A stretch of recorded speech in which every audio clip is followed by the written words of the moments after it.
दोस्तों नमस्कार। 4 PM गुजरात पर आप सभी का बहुत बहुत स्वागत है। मैं हूं आपका दोस्त मयूर जानी। दोस्तों आप जानते हैं जैसे कि हम पहले आज के कार्यक्रम में बता चुके हैं कि 2-3 दिन आपके समक्ष प्रस्तुत नहीं हो पाए क्योंकि वो वायरल बुखार के चलते आराम कर रहे थे। अभी भी हालत उतनी ठीक नहीं है, लेकिन आज हमने सोचा कि थोड़ा बहुत बोल सकते हैं तो फिर आपसे बात करना चाहिए। इस वीडियो को मैं इसलिए बना रहा हूं क्योंकि अभी अभी मेरे पास एक अपडेट आया है। वो अपडेट जो है देश की राजनीति के मामले में है, उसी से जुड़ा हुआ है, तो मैंने कहा आपको बता दिया जाए। छोटा सा वीडियो एक है, इसको आप आराम से, इसकी लंबी बात नहीं करेंगे क्योंकि अपडेट भी जो है बहुत बड़ा नहीं है, लेकिन आप तक पहुंचाना वो जरूरी लगा हमको। आप जानते हैं कि जैसे जैसे राहुल गांधी की भारत जोड़ो न्याय यात्रा जहां जहां से गुजरती है, वहां वहां से उस राज्य से भाजपा जोड़ो यात्रा भी जो है वो की जाती है।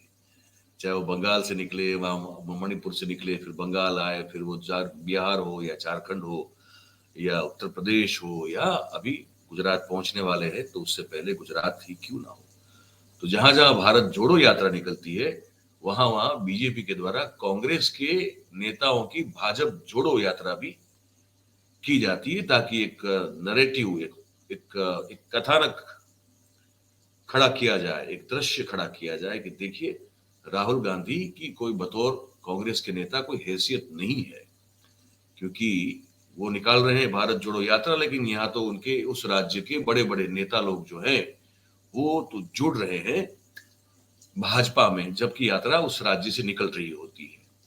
तो एक ये दृश्य खड़ा करने की एक कवायद है जो जिसमें बहुत माहिर है भारतीय जनता पार्टी और उनके सुप्रीम लीडर नरेंद्र मोदी साहब और उनके सेकंड इन कमांड जिसको कहते हैं अमित शाह साहब, बड़े माहिर है इस तरह की सब जो दृश्य का दिखावा खड़ा करना होता है उसमें बड़े माहिर है।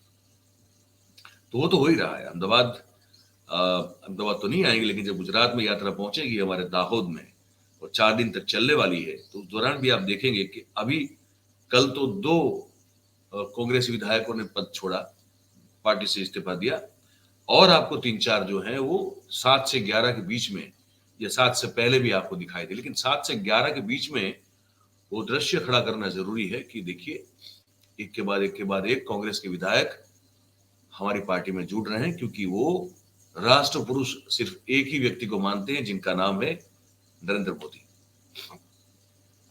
तो वो किया जाएगा। और ये सब क्यों किया जा रहा है? ये सब इसलिए किया जा रहा है क्योंकि लोकसभा चुनाव आ रहे हैं, और जब लोकसभा चुनाव आ रहे हैं तो उससे पहले इस पूरे देश में एक दृश्य को, एक कथानक को खड़ा करना बहुत जरूरी है, देशवासियों को दिखाने के लिए, देशवासियों को सुनाने के लिए कि अगर कोई है तो सिर्फ नरेंद्र मोदी साहब है, बाकी देश की राजनीति में और कोई बचा नहीं है, ये दिखाना होता है। तो वो लोकसभा चुनाव को लेकर अपडेट है और मेरे पास ये मैंने खोल के रखा हुआ है। अपडेट ये कह रहा है कि 14-15 मार्च के आसपास करीब लोकसभा चुनाव की घोषणा की जाएगी। जी, ये संभावना है। और अपडेट में जो हमको जानकारी मिल रही है वो ये मिल रही है कि पूरे देश में 7 चरण होंगे जिसमें ये चुनाव होगा। 7 फेजेस के में इस चुनाव को जो है वो डिवाइड किया जाएगा। ठीक है। और इस चुनाव में ये भी बताया जा रहा है कि आर्टिफिशियल इंटेलिजेंस की भी मदद ली जाएगी। सूत्रों से मिलती हुई जानकारी है, तो मैं नाम तो आपको नहीं दे पाऊंगा, लेकिन जो मुझे कहीं से एक समाचार मुझे भेजा गया है, मैसेज भेजा गया, उसी में से जो है कुछ चीजें आपको मैं पढ़ के सुनाता हूं। तो अप्रैल का पहला, अगर 7 चरण में अगर मतदान होना है तो पहला चरण का मतदान कब होगा? तो हमारे सूत्र हमको बता रहे हैं कि पहले चरण का मतदान लोकसभा के चुनाव का हमारे देश में अप्रैल के दूसरे सप्ताह में कभी भी जो है कोई भी एक तारीख को करवाया जा सकता है। ये भी आपको बता दें। ठीक है। सूत्र बता रहे हैं कि चुनाव पंच जो है, चुनाव आयोग जो है, वो आने वाले सप्ताह में किसी भी एक दिन, मतलब 14-15 तारीख की बात कर रहा हूं मैं, ये घोषणा करेंगे। अभी जो है चुनाव आयोग, वो इस जनरल इलेक्शन की जो तैयारियां करनी होती है, उस तैयारियों का मूल्यांकन करने के लिए वो देश के भिन्न भिन्न राज्यों के प्रवास पर चुनाव आयोग के लोग निकले हुए हैं। और सब जगह पे आकलन करने के बाद, सब जगह पे मूल्यांकन करने के बाद फिर जो है चुनाव की तारीख जो है वो घोषित की जाएगी। जैसे कि मैं अभी अभी बता चुका हूं, सूत्र का कहना है कि 7 चरण में मतदान होगा और पहला चरण अप्रैल के दूसरे सप्ताह में कोई एक तारीख को होने की पूरी संभावना है।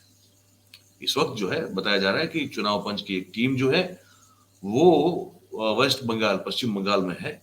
उसके बाद वो टीम उत्तर प्रदेश का दौरा करेगी और फिर जम्मू कश्मीर का भी दौरा करेगी और उसके बाद 13 मार्च तक कुल मिला के सॉरी 13 मार्च तक जो है इस प्रवास को कंक्लूड कर दिया जाएगा, समाप्त कर दिया जाएगा और उसके बाद इसकी घोषणा होगी। अभी तो यही हो रहा है कि इस दौरान क्या हो रहा है कि चुनाव आयोग जो है वो तमाम राज्यों के जो मुख्य चुनाव आयुक्त होते हैं, राज्यों के अफसर जो होते हैं, उनके साथ लगातार उनका बैठकों का दौर जो है वो जारी है और चल रहा है लगातार।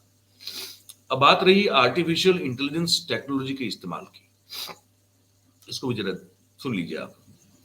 तो बताया जा रहा है हमको कि चुनाव आयोग जो है आने वाले लोकसभा चुनाव में फ्री एंड फेयर इलेक्शन हो,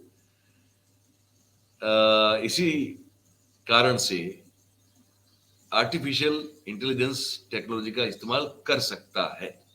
करेगा ये मैं नहीं कह रहा, संभावना हमारा सूत्र जो है बता रहे हैं हमको कि एआई टेक्नोलॉजी का उपयोग कर सकता है चुनाव आयोग। और इसको लेकर जो है जो इलेक्शन कमीशन है वो एक अलग से एक विभाग की रचना कर सकता है, जो कि सोशल मीडिया और डिजिटल प्लेटफॉर्म पर अगर कोई गलत इंफॉर्मेशन डाली जा रही है तो उसको पहचानेगा और उसको जो है वो फिर दूर करेगा। आप समझ रहे मेरी बात को? समझना जरूरी है, ठीक से समझिएगा इसको। ऐसे सभी पार्टी जो है वो तो जितने भी पॉलिटिकल पार्टीज हैं वो सब अभी से जो है अपनी अपनी तैयारियों में व्यस्त हैं।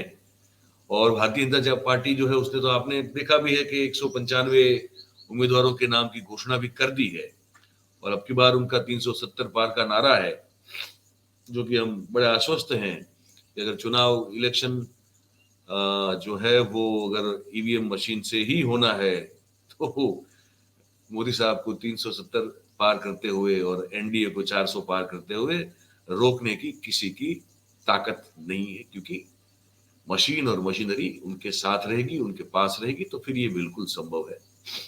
तो यही है, आपको मुझे लगा कि आपको अपडेट बता दें कि ये संभावना है कि चुनाव की घोषणा 14 या 15 मार्च के दिन हो सकती है और 7 चरण में चुनाव होगा और पहला चरण का चुनाव जो है वो अप्रैल के दूसरे सप्ताह में किसी एक तारीख को होगा। वहां से फिर आगे phase by phase, step by step 7 चरण में चुनाव संपन्न हो जाएगा।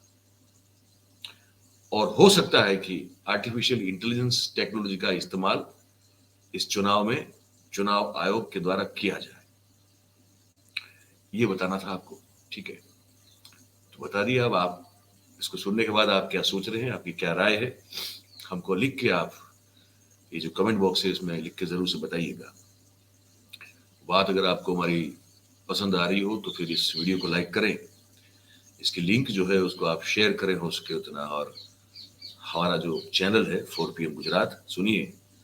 भाई साहब, बहन जी सुनिए, ये जो 4PM गुजरात है इसको आप सब्सक्राइब करें और अपने आसपास के लोगों से करवाएं, ताकि हमारा ये जो परिवार है, आजकल परिवार वाला चल रहा है ना, अब पूरा देश मोदी का परिवार है, हम कह रहे हैं कि ये जो हमारा परिवार है 4PM गुजरात, वो जल्दी से जल्दी जो है तेजी से बढ़ता रहे। उसमें आपका योगदान, सहयोग बहुत जरूरी है। तो सब्सक्राइब करें और अपने आसपास के लोगों से करवाएं। ये रिक्वेस्ट कर रहे हैं, रोज करते हैं, आज भी कर रहे हैं, इसको मान लीजिए। बहुत बहुत धन्यवाद आप सभी का इस कार्यक्रम में हमारे साथ जुड़ने के लिए। Thank you very much. नमस्कार।